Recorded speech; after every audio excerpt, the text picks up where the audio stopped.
கர்த்தாவே, என் சத்துருக்கள் என்னை மேற்கொண்டு மகிழ ஒட்டாமல் நீர் என்னை கைதூக்கி எடுத்தபடியினால் நான் உம்மை போற்றுவேன். கர்த்தருக்குள் பிரியமானவர்களே, உங்கள் அனைவருக்கும் இனிய காலை வணக்கங்கள். இன்றைய வேதவசன தியானத்திற்கென்று நாம் தெரிந்தெடுத்திருக்கும் வேத பாகமானது மீகா 7ஆம் அதிகாரம் 18ஆம் வசனம்.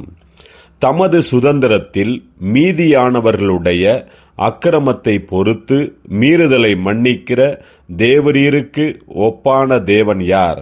அவர் கிருபை செய்ய விரும்புகிறபடியால் அவர் என்றென்றைக்கும் கோபம் வையார்.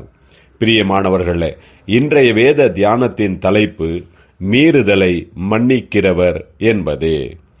கர்த்தர் தம்முடைய தீர்க்கதரிசியின் மூலமாக தம்முடைய ஜனங்களை தம்முடைய கிருபையினால் அவர்களுடைய மீறுதல்கள் மற்றும் பாவங்களை மன்னிப்பதாக இங்கே வாக்கு பண்ணுகிறார். ஏனென்றால் கர்த்தர் என்றென்றைக்கும் கோபமாயிருக்கிறவர் அல்ல.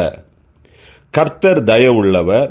அவர் தம்முடைய ஜனங்கள் தன்னிடத்தில் மனம் திரும்பி வரும்போது அவர்கள் மேல் தம்முடைய அளவற்ற கிருபையினால் அவர்களை மன்னித்து மறுபடியும் அவர்களை ஆசீர்வதித்து உயர்த்துகிறவராயிருக்கிறார்.